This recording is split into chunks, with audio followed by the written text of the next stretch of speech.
This channel does not promote any violent, harmful, or illegal activities. All content provided by this channel is meant for an educational purpose only. Top quality और consistent performance के लिए सिर्फ silver pump नाम याद रखना। Supreme কোর্টের নির্দেশ মেনে চাকরিহারাদের পরীক্ষা বিজ্ঞপ্তি জারি করলো এসএসসি। সেপ্টেম্বরের প্রথম সপ্তাহে লিখিত পরীক্ষা কি কি রয়েছে বিজ্ঞপ্তিতে ইন ডিটেইলস জানবো আমাদের রিপোর্টার সুমন মহাপাত্রের কাছ থেকে। সুমন,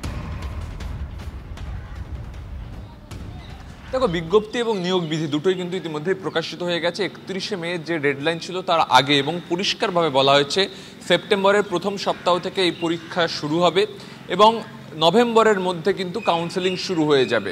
তবে যে পয়েন্টগুলোকে নিয়ে আমরা আলোচনা করতে পারি লিমা, যে 2016 সালের যারা চাকরিহারা তারা এই বিজ্ঞপ্তি এবং নিয়োগ বিধি থেকে কী কী অ্যাডভান্টেজ পেলেন, তারা মূলত দুটি ক্ষেত্রে অ্যাডভান্টেজ পেয়েছেন। এক, তাদের শিক্ষকতার যে অভিজ্ঞতা তার উপরে 10 নম্বর গ্রেস মার্কস দেওয়ার সিদ্ধান্ত নেওয়া হয়েছে।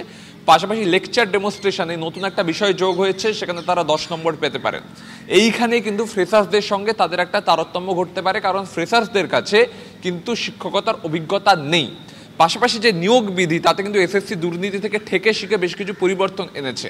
যেমন ওএমআর শিট, সেটার কিন্তু হার্ড কোর যে কপি সেটা কিন্তু 2 বছর সংরক্ষণ করা হবে, স্ক্যান্ড ইমেজ 10 বছর সংরক্ষণ করা হবে, যেটা এর আগে 1 বছরের মাথায় ডিস্ট্রয় করে ফেলা হতো। পাশাপাশি এই কে কোন ওএমআর এ পরীক্ষা দিচ্ছে সেটা কিন্তু ইভ্যালুয়েশন মূল্যায়ন হয়ে যাওয়ার পর ওয়েবসাইটে আপলোড করে দেওয়া হবে, ফলে এটা আমার ওএমআর নয় এই কথাটা বলার কিন্তু জায়গা কমে যাচ্ছে।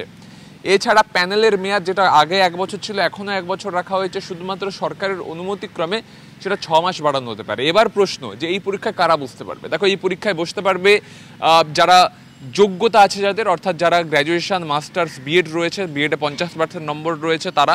পাশাপাশি যারা যোগ্য কিন্তু কোনো অযোগ্য, যারা স্পেসিফিক্যালি আইডেন্টিফাইড টেন্টেড হিসেবে, তারা কিন্তু এই পরীক্ষায় বসতে পারবেন না, সেটা কিন্তু পরিষ্কার এই বিজ্ঞপ্তিতে উল্লেখ করা রয়েছে।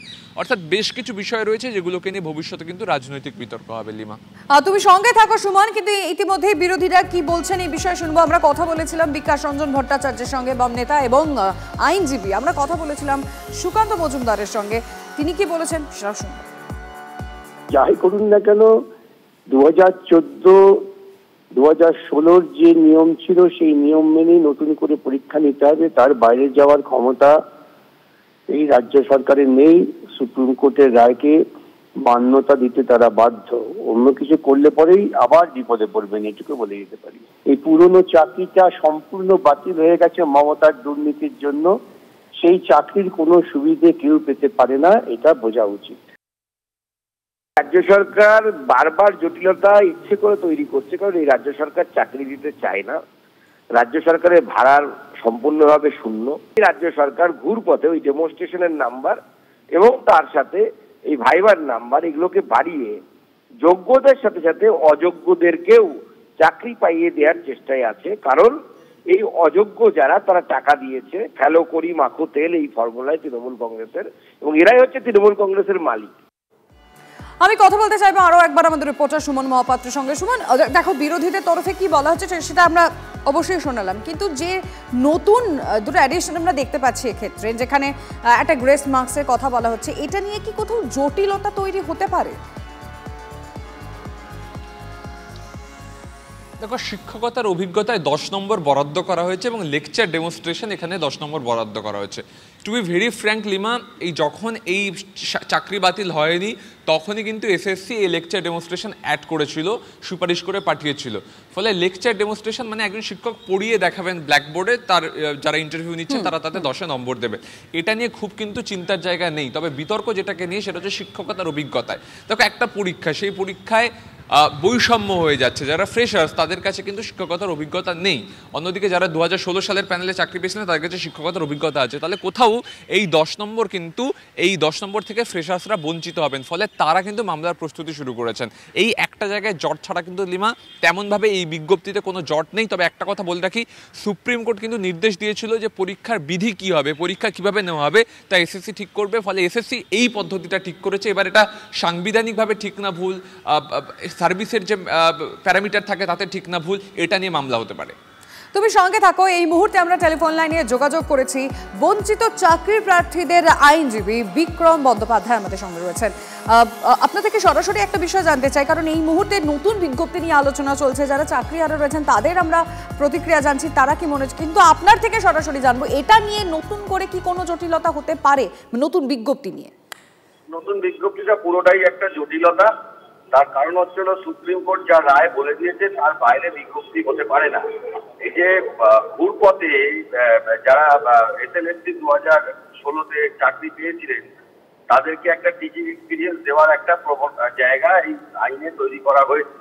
এটা সম্পূর্ণ বেআইনি এবং এটা যদি হয় আগামী দিনে এই সিলেকশন প্রসেস যে সেট থেকে যারা যারা রিক্রুটেড হবেন তারাও বিপদে পড়ে যেতে পারেন এবং এই বিজ্ঞপ্তি আমার মতে চ্যালেঞ্জ করা উচিত। কারণ ফ্রেশার যারা আছে আর যারা 2016 সালে যারা পরীক্ষা দিয়ে চাকরি পেয়েছেন তাদের মধ্যে বিভেদ করতে কোনোভাবেই সুপ্রিম কোর্ট বলেনি। তারা বাড়তি সুবিধা যারা চাকরি পেয়ে গেছে তারা এক্সট্রা পেতে পারেন।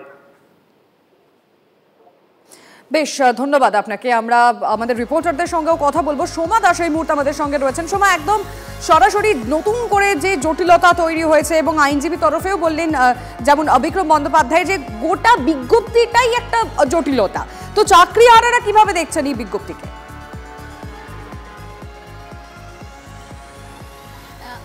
এই বিজ্ঞপ্তিকে কিভাবে দেখছেন? প্রথমে একটা বিষয় বলি যে বাড়তি নাম্বার দেওয়া হবে শিক্ষকদের ক্ষেত্রে, যেটা বলা হচ্ছে লেকচার ডেমনস্ট্রেশন। পাশাপাশি যেটা বলা হচ্ছে যে শিক্ষকতার যে অভিজ্ঞতা। পাশাপাশি আরেকটি প্রশ্ন যে এই যে নতুন নোটিফিকেশান, এটাতে কি কোনো জটিলতা আছে বলে মনে হচ্ছে? প্রথমে বলি যে বিজ্ঞপ্তিটা বেরোলো, এটা আমাদের মৃতদেহের কফিনে শেষ পেরেক ছাড়ার কিছু নয়।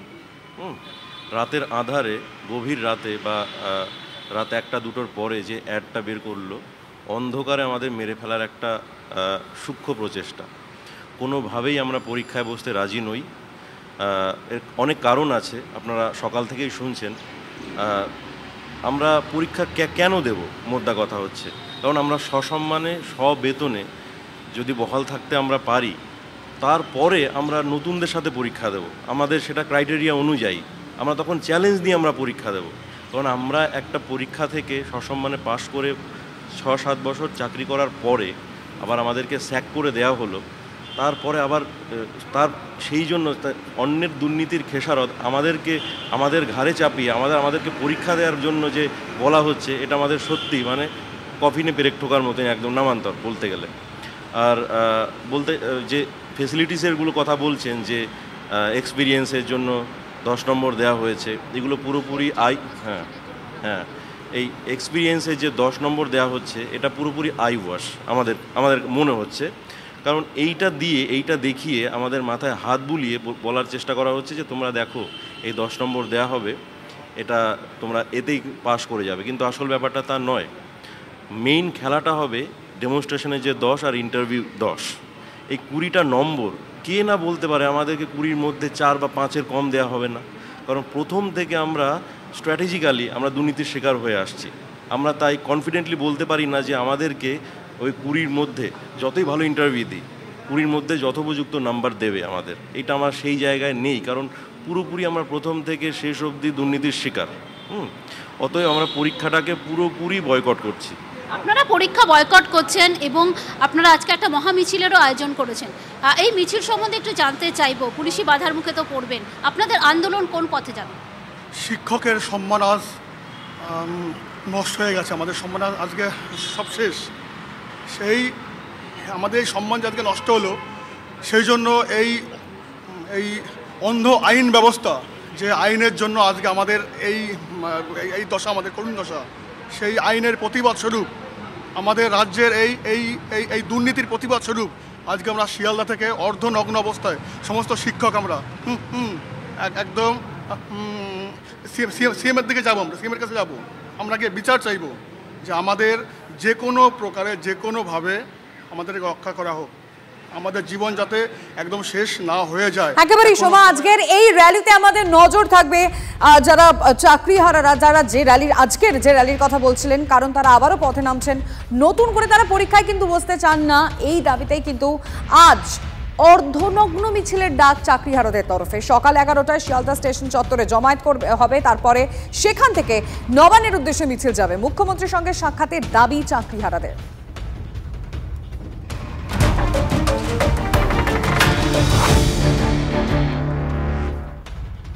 চাকরিহারা অসুস্থ শিক্ষকের মৃত্যু এই মুহূর্তে বড় খবর। হৃদরোগে আক্রান্ত হয়ে মৃত্যু হয়েছে প্রবীণ কর্মকারের। মৃতের বাড়ি মুর্শিদাবাদের রঘুনাথগঞ্জের হরিদাসনগর পল্লীতে। জিয়াগঞ্জের আমাইপাড়া উদ্বাস্তু বিদ্যাপীঠের ইংরেজি বিভাগের শিক্ষক ছিলেন প্রবীণ। কিডনির অসুখে ভুগছিলেন প্রবীণ কর্মকার। চাকরি বাতিল হওয়ার প্রচণ্ড দুশ্চিন্তায় ছিলেন। মানসিক যন্ত্রণা সহ্য করতে না পেরে হৃদরোগে আক্রান্ত হয়ে মারা গিয়েছেন বলে দাবি চাকরিহারা আন্দোলনকারীদের। তিনি আমাদেরই একজন সহযোদ্ধা ছিলেন। অবশ্যই কিছু রোগে তিনি ভুগছিলেন, কিন্তু বিগত কয়েকদিন ধরে তিনি প্রচণ্ড দুশ্চিন্তায় ছিলেন এবং যেহেতু এই প্যানেলটা ক্যান্সেল হয়েছে এবং দুর্নীতির কারণে চাকরিটা গেছে, তাই তিনি সেই মানসিক যন্ত্রণা সহ্য করতে পারেননি। স্ট্রোকে তিনি মারা গেছেন।